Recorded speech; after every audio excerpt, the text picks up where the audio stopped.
विश्व रेडियो दिवस जहाँ ध्वनि रे दुनिया और सुर रे संपर्क।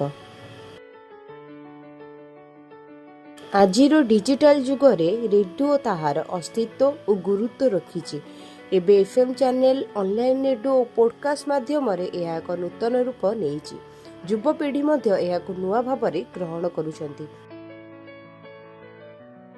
जदि आमे एहार इतिहास को जिबा ताहाले 1946 मसीह यूनाइटेड नेशन रेडियो आरंभ करिथिबा दिन को स्मरण करी 13 फेब्रुआरी को एही दिवस रूपे बाछा जाइछि।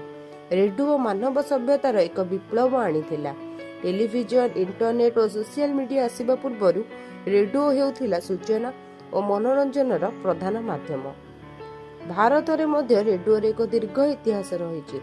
1936 मसीह आकाशवाणी आरंभ होइतिला, जहाँ आज मध्य लक्ष लक्ष लोकों को सूचना और संगीत पहुंचाउछि। आजिर एही विश्व रेडियो दिवस आमको स्मरण कराए जे रेडियो केवल एक यंत्र नुहे, यह हेउछि भावना, संस्कृति और सूचनार जीवंत सेतु।